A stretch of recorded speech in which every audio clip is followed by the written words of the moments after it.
전도서 3장 말씀은 항상 모든 일에 있어서 때가 있다라는 것을 이야기하고 있죠. 3장 1절에 보면 범사의 기한이 있고 천하만사가 다 때가 있다라고 분명히 말씀하고 있습니다. 근데 성경은 때가 있다라고 하는데 신앙생활하면서 가장 힘든 게 뭐죠? 기다리는 거예요. 때를 기다리는 거. 내 생각과 내 기한과 하나님의 기한이 좀 일치하면 좋은데 이게 많은 부분에 있어서 나는 때가 됐다라고 생각하고 분명하게 하나님께서 이 정도면 일하실 때가 됐다라고 생각하고 이 정도 기도했으면 응답하실 때도 됐다라고 생각을 하는데 이 하나님의 때와 기준 자체가 내가 생각하고 원하는 것과 많은 부분 이제 좀 괴리감이 있는 것처럼 느껴질 때 그때가 신앙생활 하면서 가장 좀 어려운 순간이 아닐까 생각을 하게 됩니다. 하지만 하나님은요 분명히 말씀을 통해서 때를 따라서 아름답게 하셨다. 천지를 창조하신 하나님의 그 지혜를 우리의 단순한 생각과 또 현실을 통해서 바라봤었던 여러 가지 경험을 통해서 그 때와 기한을 적절한 때를 인식한다는 것이 불가능합니다. 그렇기 때문에 우리가 믿음 생활하다 보면 정말 이해하기 힘든 부분이 많이 있거든요. 그 이해하기 힘든 부분 가운데서 어떤 기다림을 가지고 나아갔을 때에 다시 한번 생각해 봐야 될 것은 하나님께서는 분명하게 때와 기한이 있고 또 뒤에 나와 있는 것처럼 때를 따라 아름답게 하셨다라고 분명하게 말씀하고 있습니다. 우리에게 있어서의 고난이 필요한 이유, 그냥 우리가 생각하기에는 그냥 고난 없어도 다 잘 살 수 있을 것 같잖아요. 오히려 고난이 하나님을 찾는 데 있어서의 좀 방해 요소로 다가오는 것처럼 느껴져요. 하지만 성경은 분명하게 우리에게 고난을 주신 이유와 목적이 있고 우리 인생 가운데 펼쳐지는 많은 것들은요 하나님의 섭리와 그 계획하심 가운데 해석되어야만 합니다. 그러면서 9절에 보면 일하는 자가 그 수고로 말미암아 무슨 이익이 있으랴라고 합니다. 이 전도서를 보게 되면 우리가 아는 것처럼 이제 이 전도서가 성경에 합한 거냐, 성경에 들어가기 합한 내용이냐, 이것 때문에 이 아가서와 더불어서 전도서가 상당히 이제 그 진통을 겪게 됩니다.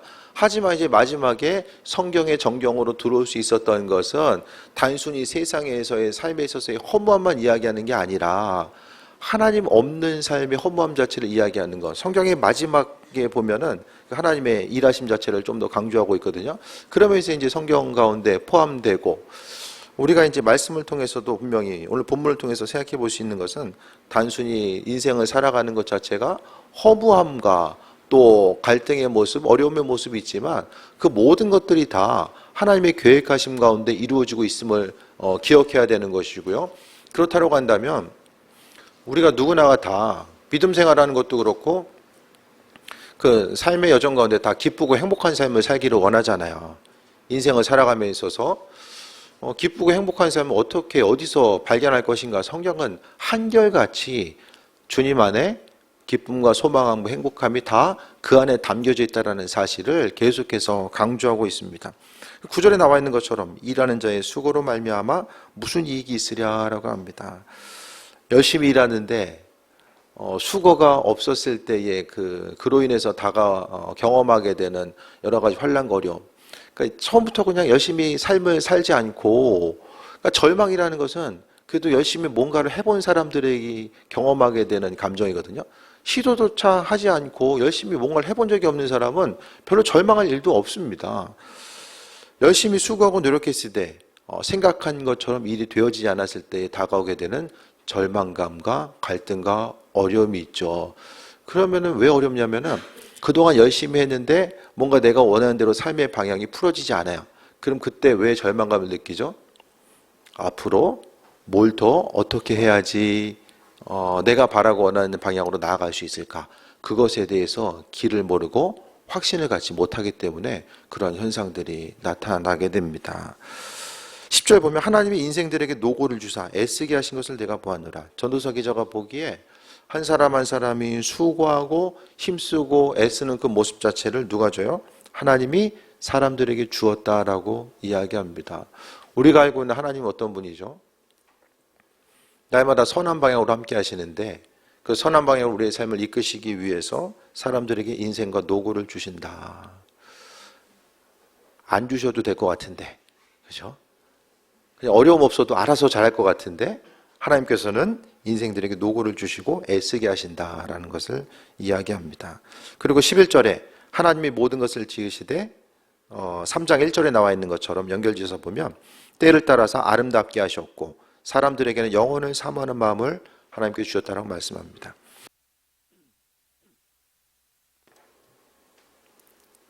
우리가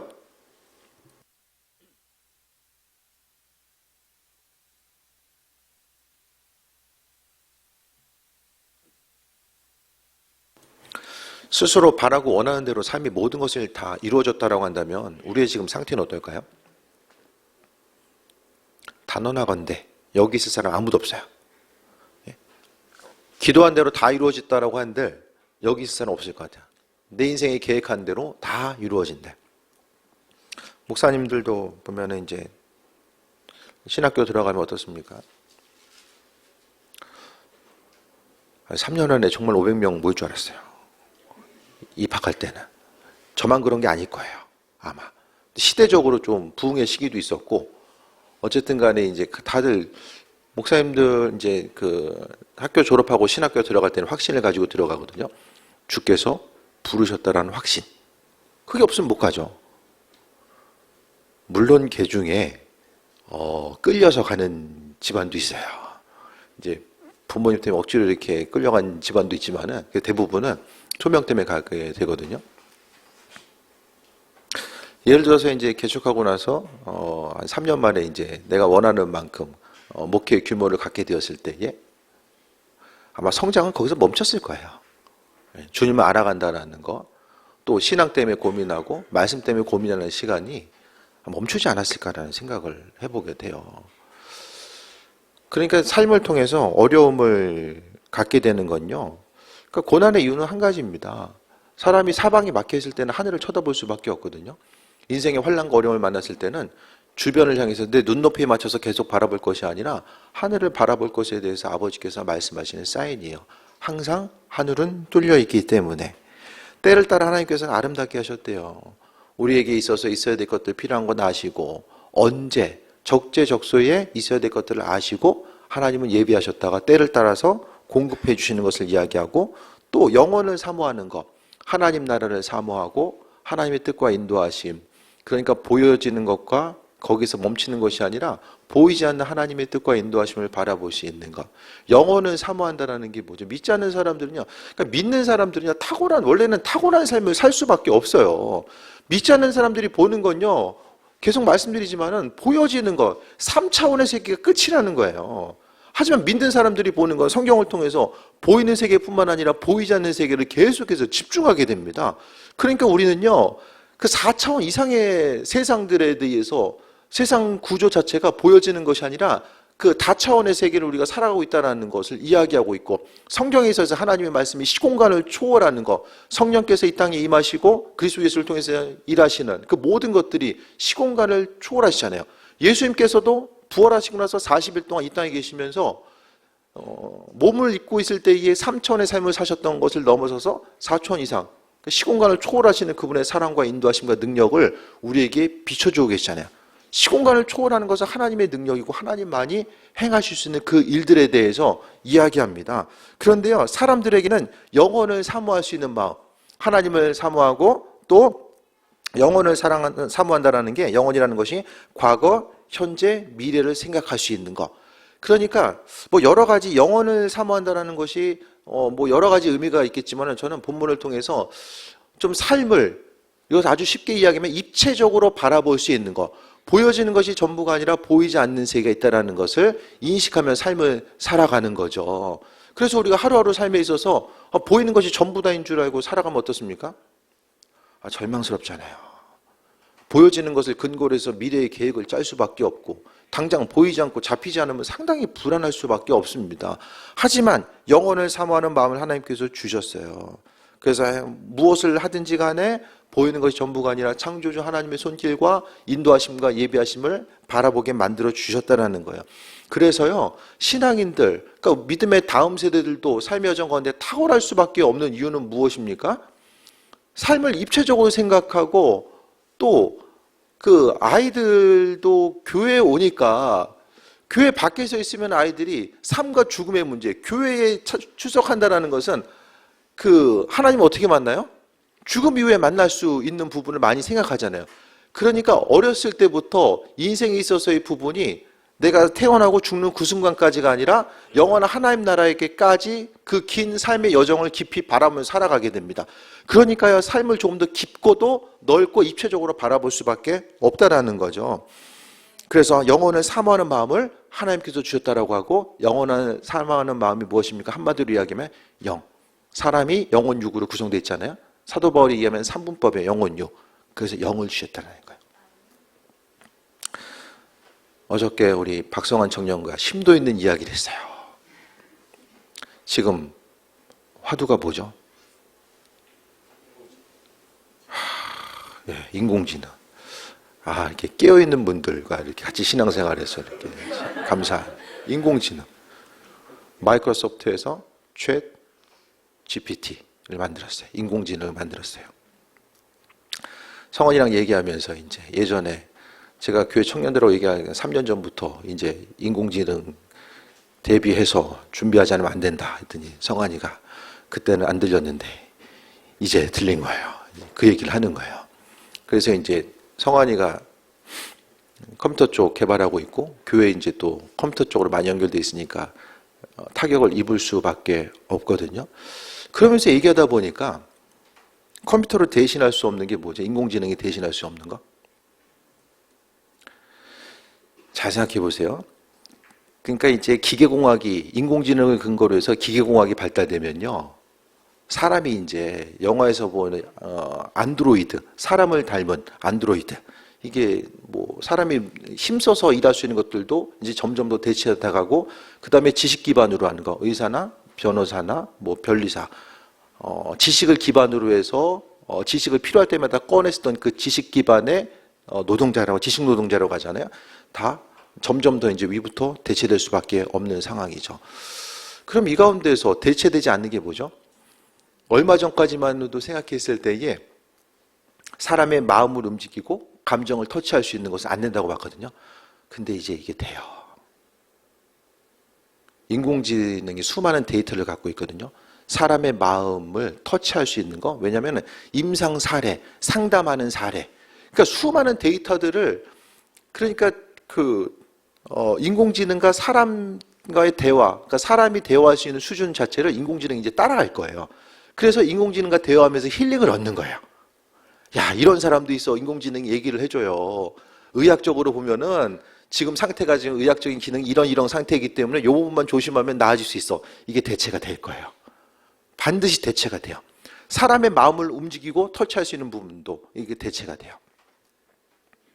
대체되지 않는 부분이 뭐죠? 유일하게 남아있는 거, 마지막까지 영성이에요. 영성이에요. 영성은 대체할 수가 없어요. 영성은 대체가 안 돼요. 그 영성이라는 게 뭐냐? 신앙인들에게 있어서는 영성은 보이지 않는 것, 보이지 않는 세계를 바라보는 것이고, 또 창조주 하나님을 인식하는 게 영성이거든요. 그러니까 믿지 않는 사람들도 이제 영성에 대해서 관심을 기울입니다. 그들은 꼭 어떤 신적인 존재만을 이야기하는 것이 아니라 보이는 것과 보이지 않는 세계를 바라보면서 사람이 생각할 수 없는 부분, 보이지 않지만 실제로 존재하는 부분들, 그것이 이제 뭐 영성하면은 영적인 것들, 사모님이 전공이니까 영성은 이제 조만간에 한번 이제 좀 얘기 좀 들어보는 것도 괜찮을 거예요. 세상 사람들이 영성을 어떻게 이해하는가. 그러니까 그 영성 부분도 믿지 않은 사람들도 영성에 대해서 관심을 기울이기 시작했고, 또 보이지 않는 세계에 대해서 관심을 기울이고 삶을 살아간다는 거예요.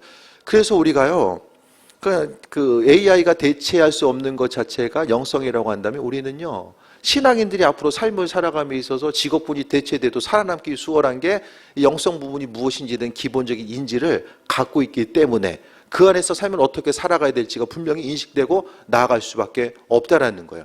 그러니까요, 세상에서의 환난과 어려움이, 어쨌든 설교 시간이 이제 한정돼 있으니까 이제 다음에 또 기회가 되면 말씀드리고요. 보이는 것과 보이지 않는 세계가 분명히 있다는 것에 대해서 기억하고 삶을 살아가고요. 또 하나님은 영혼을 사모하는 마음 자체를 우리에게 주셨다는 것을 인식하며 살아가야 됩니다. 그래서 말 나온 김에 조금만 더 드리면, 인공지능 이제 관심이 기울이시니까 제가 해봤어요. 오늘 설교 본문 인공지능이 어떻게 하라가나. 저기 전도서 오늘 본문 말씀 있잖아요. 본문에 나와 있는 것처럼 3장 9절에서 15절 말씀을 통해서 설교 만들어봐. 제가 해봤어요. 잘 들으세요. 잠깐 불러드리죠. 잠깐. 이 세상이 지금 어떻게 돌아가는지 알아야지 지금 말씀대로 어떻게 살지도 아니까 지금 말씀드리는 거예요. 이 구절은 이 삶의 모든 것이 하나님의 손에 의해 정해진 그 나름대로의 시간과 목적을 가지고 있음을 가르쳐 줍니다. 우리는 왜 특정한 일이 일어났는지, 또한 왜 우리에게 특정한 임무가 주어졌는지 이해하지 못할 수도 있지만 하나님이 우리를 위한 계획을 가지고 있다고 믿을 수 있습니다. 그리고 지금 우리의 일이나 또 투쟁하면서 삶을 살아가는 목적이 보이지 않는다고 할지라도 하나님의 시간 안에 모든 것이 분명해질 것입니다. 12절 13절에서 저자는 사람이 기뻐하고 인생에서 선한 일을 하는 것 외에 그들에게 좋은 것이 없다는 것을 안다라고 쓰고 있습니다. 저자는 이 삶에서 우리의 궁극적인 목적은 부와 권력을 축적하는 것이 아니라 주변 사람들에게 기쁨을 주고 선행을 베푸는 것임을 상기시킵니다. 이게 AI가 만든 거예요. 마음에 드세요? 이제 설교 그만해야 될 거 아니에요. A4로 한 페이지만 2페이지 정도 만들어요. 혹시나 해서 조금 더 해봐. 더 쓰더라고요. 시간이 없어서 확인을 못했어요. 뭐라고 했는지. 그런 시기를 지금 우리가 살고 있어요. 네? 각자의 직업군 다시 한번 생각해 보세요. 다 생각해 보세요. 프로젝트가 있어요. 그거 만들어봐. 이제 AI한테 시키는 거예요. 기본적인 데이터만 주어지고 앞으로 세상이 더 무서워지는 것은 정보가 점점 더 연결되니까. 근데 AI가 하는 건 뭐예요? 사람이 정보를 준 만큼만 정보를 기준으로 해서만 움직여요. 예. 새로운 것을 만든다라고 할지라도 할 수가 없어요. 하지만은 사람만이 할 수 있는 것은 뭐예요? AI가 영적인 것을 바라보며 그 안에서 무엇인가를 탐구하면서 일을 행하지는 못한다라는 거예요. 그러니까 뭘 이야기하냐면 AI든 뭐든 다 하나님께서 창조하셨어요. 세상 모든 것을 창조하셨고요. 그 창조 질서 가운데 우리가 삶을 살아가는 거예요. 영혼을 사모하는 마음을 주셨다는 것은 뭐냐면 우리의 삶이 보여지고 들려지는 것에 갇혀지는 그 단순한 반복. 그러니까 우리가 환난과 어려움을 만났을 때에 우리의 대부분의 고민은 대부분 비슷하거든요. 어제 고민했던 거 오늘 고민하고요. 어떠세요? 작년에 고민했던 거 똑같이 고민하고 있지 않으세요? 날마다 이렇게 고민하는 부분이 달라지진 않잖아요. 대부분 비슷하게 계속 가요. 혹시 날마다 내 삶을 어렵게 하는 부분이 내 생각과 내 관점이 하나님은 영원을 사모하는 마음을 주셨는데 그 넓고 깊고 세상 모든 만물을 하나님의 시선으로 인식하고 바라볼 수 있는 그 풍성함을 주셨는데 우리의 마음과 생각이 보여지고 들려지는 것에 갇혀서 그런 것이 아닌가. 그래서 저도 목회자가 마음에 기쁜 건 한 가지예요. 그냥 교인들 참 잘 될 때 힘들어도 좀 믿음으로 살아보려고 하고 기쁨으로 앞을 향해 나아가는 그 모습을 볼 때가 삶에서 가장 기쁨의 순간이에요. 가장 기뻐요. 반대로 마음이 어려웠을 때 어떤 때죠? 저 부분은 좀 믿음으로 살아가고 극복해야 되는데 날마다 넘어질만 하기 때문에 날마다 넘어지고 절망해야 되기 때문에 절망하고 그것이 아니라 정말 그 어떤 주어진 한계와 틀 가운데 갇히는 것이 아니라 조금 더 앞으로 나아가야 되는데 그런 아쉬움이 있을 때가 마음에 좀 어려움이 있죠. 저도 근데 어려움이 있을 때마다 제가 하는 것은 두 가지인 것 같아요. 나나 잘하자. 나부터 잘하자. 이걸 한 가지를 갖고 그 다음에는 좀 내 마음과 생각이 목회하면서 계속해서 보여지는 환경 가운데 이렇게 갇혀져 있는 것이 아닌가 이런 생각을 하면서 조금 더 믿음으로 내 마음과 생각을 좀 더 깊이 넓이 확장시킨 아버지의 마음을 가지고 내 마음과 생각을 좀 더 확장시키고자 하는 것 넓은 마음이죠. 쉽게 이야기하면 그 마음을 갖기 위해서 좀 마음을 거기에 쏟는 그 모습 그 가운데서 어떤 기쁨을 다시 한번 회복할 수 있는 그런 계기들이 되는 것 같아요. 그래서 하나님은 영원을 사모하는 마음을 주셨고 그러나 하나님이 하신 일의 시종을 사람으로서 측량할 수 없게 하셨도다. 영혼을 사랑하는 마음을 주셨는데요. 하지만 하나님께서 모든 것을 알게 하신 건 아니에요. 하나님의 주권적인 영역이 있어요. 하나님이 아무리 설명해 주셔도 우리가 알아듣지 못한 영역이 있잖아요. 애들 만나서 심원 얘기 아무리 해도 이게 들을 만한 이게 상황과 수준이 안 되면 못 알아듣잖아요. 이 마찬가지로 우리가 하나님을 향해서 나아갈 때마다 하나님이 행하시는 모든 일들을 다 전부 측량할 수 없어요. 그렇기 때문에 절망할 때도 있죠. 우리가 하나님에 대해서 모든 것을 다 이해할 수 있으면은 하나님과 우리의 수준이 같은 레벨인 거예요. 그때부터는. 근데 이게 불가능하잖아요. 창조주 하나님에 대해서 우리가 피조물로서 어떻게 모든 것을 인식하며 나아갈 수 있어요? 그건 불가능합니다. 하지만은 하나님께서는 은혜 가운데 그 예배하심과 인도하심을 허락해 주시는데, 그러니까 우리가 주님에 대해서 알 수 있는 건요, 그분께서 우리에게 허락해 주신 만큼만 알 수 있는 거고요. 우리가 알아야 되는 부분은 반드시 알게 해주시는데 우리가 믿는 자로서 하나님께서 주시는 은혜가 무엇인지를 바라보고, 그래서 오늘 전체적인 주제는 뭘 말씀드리냐면은 기쁨과 소망함 자체를 보이는 것이 아니라 항상 우리는 다 아는 얘기지만은 주님께서 예배하시고 만들어 놓으신 그 질서 가운데서 발견하고 삶을 살아가야 된다는 것을 말씀드리는 거예요.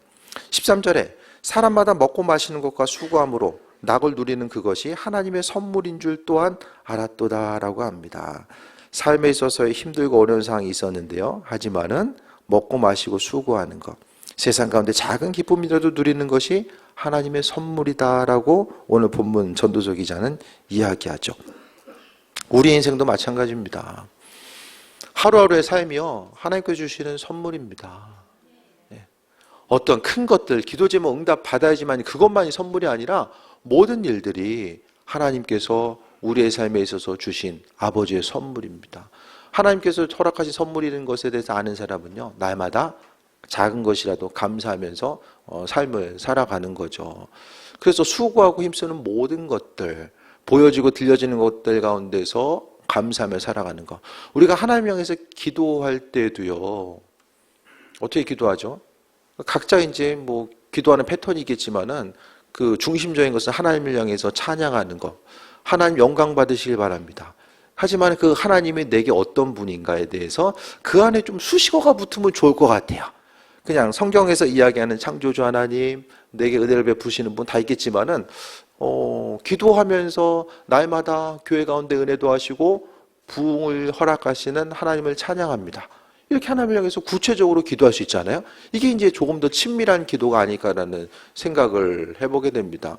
어제도 이제 이렇게 보육원하고 그 정신일지 시설 이제 오고 가면서 그래도 교회가 좀 교회를 벗어나서 뭔가를 움직일 수 있다는 것 자체가 그래도 하나님께서 베풀으신 은혜이고, 또 그 일들을 소망하고 사모할 수 있는 이들을 교회 가운데 하나님께서 세워주셔서 이를 감당할 수 있는 모든 것들도 다 하나님의 은혜다.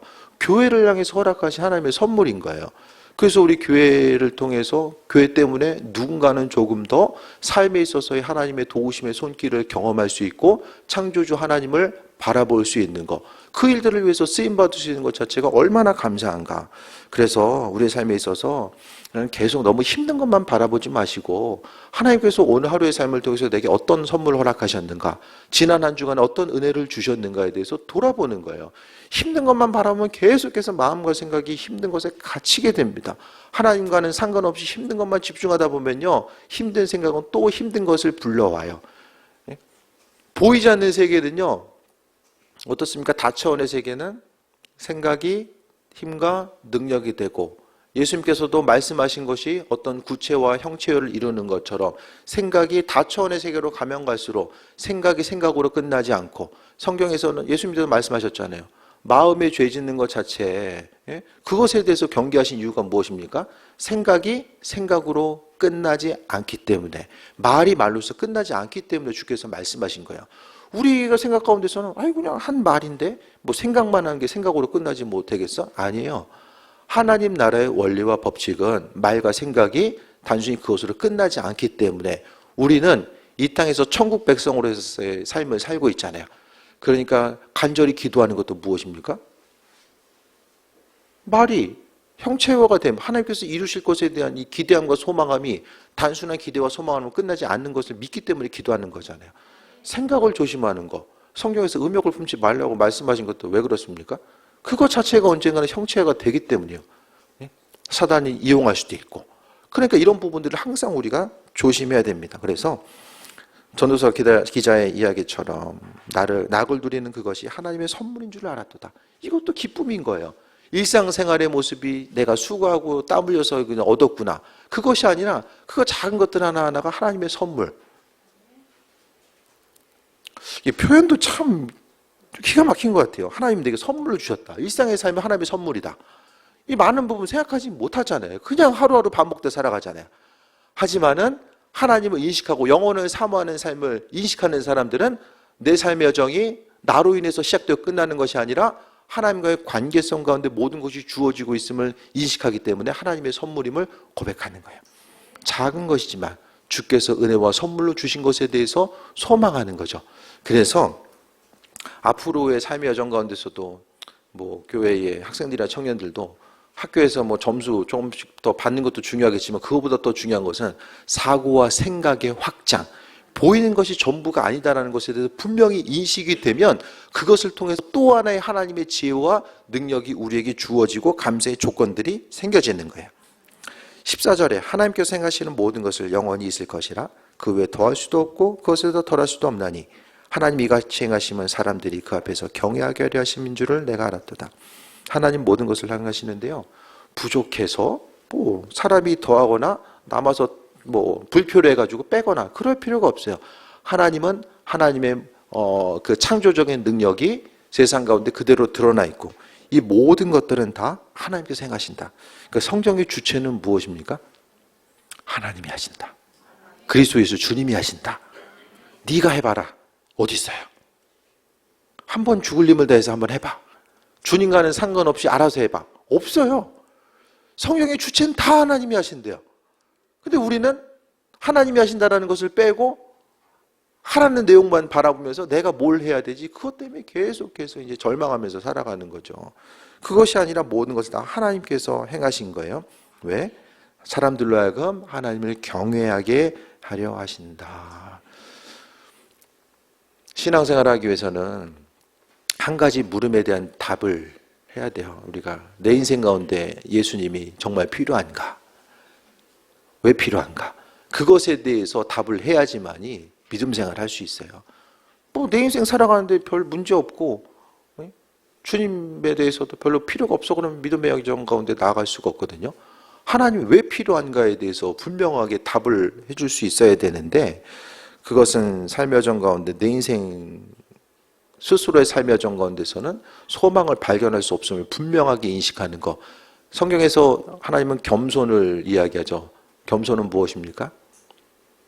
내 인생에 나는 하나님이 아니면 내 인생을 온전히 살아갈 수 없습니다라고 하는 그 믿음의 표현이 성경에서의 겸손이에요. 자랑할 거 있는데 그거 자랑하지만 이게 겸손 그것보다는 내 인생에 하나님이 필요합니다. 그것을 고백하는 사람이 겸손한 사람이라는 거예요. 그렇다라고 한다면 우리가 삶을 통해서 우리가 해야 될 것은요. 하나님을 향해서 경외하는 삶. 왜 하나님을 경외합니까? 내 삶의 주인 되시고 내가 삶을 살아갈 수 있도록 모든 환경을 조성해 주신 분. 그 자녀가 있으면은 아이들을 향해서도 먹고 입고 자고 공부하는 이런 환경을 조성해 주잖아요. 부모로서 그와 같은 일들을 조성해 주잖아요.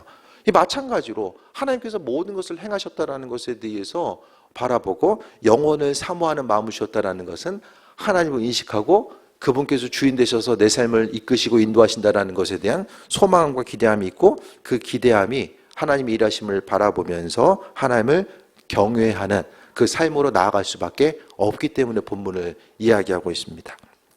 그래서요, 다들 삶에 있어서의 그 시간이 가면 갈수록 사람을 괴롭히는 문제, 뭘 더 해야 되냐? 뭘 해야 되고 어떻게 해야 되냐? 어디서 해야 되냐? 이게 사람을 상당히 괴롭게 하거든요. 이런 문제로부터 그래도 자유롭게 기쁨과 소망함을 가질 수 있는 것은요, 어려운 문제가 아니라 아주 단순하게 하나님 안에서 세상 그 어떤 것으로도 대체되지 않고 또 기술이 아무리 발달된다라고 할지라도 하나님 안에서 발견할 수 있는 영성, 또 주님께서 창조하신 이 모든 것들은 주님 오시는 날까지 변하지 않고 우리의 삶에 있어서 삶을 살아가기에는 아주 핵심적인 원리이고 하나님께서 바라시고 원하시는 이 믿음의 분량이죠. 15절에 이제 있는 것이 옛적에도 있었고 장래에 있을 것도 옛적에 있었나니 하나님은 이미 지난 것을 다시 찾으시느니라 라고 말씀합니다. 과거, 현재, 미래, 하나님 보시기에는 의미가 없어요. 하나로서 다 연결됩니다.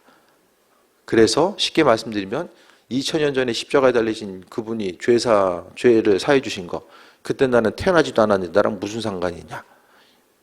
이게 하나님의 일하심은요, 시공간을 초월하기 때문에 현재, 과거, 미래 하나의 시간의 개념이기 때문에 하나님 모든 것을 다 한 번에 이루시고 그리스도 예수 십자가를 통해서 모든 것을 이루셨다라는 것에 대해서 말씀하고 있습니다. 말씀 정리합니다. 범사에 다 때와 기한이 있대요. 그 얘기 지금 왜 하고 있는 거죠? 우리 스스로 정해놓은 시간 때문에 마음이 조급해지고 창조주 하나님을 바라보기보다는 내가 뭘 어떻게 더 해야 될까? 환경에 쫓기고 시간에 쫓기지 말라는 거예요. 하나님은 때를 따라 모든 것을 아름답게 하셨기 때문에 우리가 해야 될 것은 하나님과의 깊은 온전한 관계성을 바라보면서요, 그분이 하실 일들에 대해서 기다리는 거예요. 그리고 하나님께서 오늘 하루의 삶을 통해서 내게 어떤 일을 이루셨고 어떤 선물을 허락하셨고 또 어떻게 나를 사용하기를 원하시는지 내 인생을 하나님과의 관계성 가운데서 하나하나 풀어가고자 하는 이 마음의 결단과 소망함이 있어져야 됨을 말씀하고 있습니다. 그래서 하나님은 나보다 나를 더 잘 알고 계시고, 그러니까 신앙인들이 소망함 없으면 죽은 거나 마찬가지예요. 하나님께서 내 인생에 예배하고 계시고 함께 하신다는 거 소망이 없으면 죽은 거나 마찬가지입니다. 여전히 환경이 힘들건 어떤 방향으로 어떻게 흘러가든지 간에 우리 한 사람 한 사람이 기대함 가지고 삶을 살아갈 수 있는 이유와 목적 자체는 무엇입니까? 영혼을 창조하신 그 하나님, 그분께서 내 아버지 되시고 또 그분께서 우리에게 수고함을 하시고 또한 선물로서 허락하시고 내 삶을 다스리시고 주관하시기 때문에 다른 사람들 열심히 뛰어가도 옆 사람 뛰니까 길 가는데 옆 사람 막 뛰어. 나 빼고 다 뛰고 있어. 그거 어떻게 합니까? 어떻게 하실 거예요? 뛰는 사람 구경하실 거예요? 같이 뛰실 거예요? 뛰고 생각해야죠. 뛰면서 생각해야죠. 그러니까 뛰니까 나도 같이 뛰는 거예요. 한참 뛰고 있는데 왜 뛰고 있지? 그게 많은 부분은 우리의 삶이 아닐까 생각을 하거든요. 믿지 않은 사람뿐만 아니라 믿는 사람들이 하나님께 주신 특별한 은혜가 있잖아요. 영혼을 사모할 수 있는 마음 주셨잖아요. 그러니까 아버지 뜻에 합한 자로서의 삶의 모습이 무엇인지 다시 한번 돌아보시고요. 우리의 기쁨과 소망함과 또 기대함 모든 것들을 다 주님 안에서 찾으시고 그로 인해서 하루하루의 삶이 그냥 버겁고 힘들다라고 할지라도 주님 주신 소망 때문에 기쁨 가지고 나아가며 그 안에서 창조주 하나님의 손길을 발견하고 하나님께서 살아계시는구나. 그래서 하나님을 인식하고자 했을 때에 내가 경험할 수 있는 1차원, 2차원, 3차원 가운데서 하나님을 알아가려고 하지 마시고 말씀대로 성경의 기반은 이 과학자들이 이야기하는 발견한, 제가 계속 자주 말씀드리잖아요. 과학자들이 11차원을 이야기하고 있다라고. 그러니까 하나님의 주권과 예비하시면 성경의 기반은 11차원이에요. 그러니까 3차원을 가지고 11차원을 이해하면서 바라보려고 하니까 도무지 다 이해가 안 되고 모순이고 인식하지 못하는 거예요. 하지만은 우리의 생각 자체가 하나님 나라의 백성으로서의 그 차원을 가지고 말씀을 바라본다고 한다면 어색하고 힘든 게 아니라 그냥 자연스럽게 내 심령 가운데 스며들고 삶을 살아가는 것도 세상 백성이 아니라 하나님 백성으로서 삶을 살아가다 보면 우리가 승리하는 귀한 삶을 살게 될 줄 믿습니다. 내 눈높이에 맞춰서 주님 바라보지 마시고 주님께서 허락하신 은혜, 내 안에 계신 그리스도 예수를 통해서 하나님 바라보시고 그 안에서 기쁨과 소망함을 누리는 귀한 삶 되시기를 축원드립니다. 주신 말씀 가지고 기도합니다. 또 주신 말씀 가지고 이 시간 적용점을 삼고 또 통성으로 기도하겠습니다. 예배 가운데 주님 만나길 원하고 또 삶의 여정 가운데 하나님의 살아계심과 인도하심을 경험하기 원합니다. 아버지 하나님, 날마다 우리의 마음과 생각을 지켜주시고 인도하여 주시며 항상 하나님 나라를 소망하며 바라볼 수 있는 그 은혜와 충만함을 허락하여 주옵소서. 기쁨과 소망함이 넘치는 삶이 되기 원합니다. 은혜 위에 은혜 더옵소서. 예수님의 이름으로 기도드립니다. 아멘.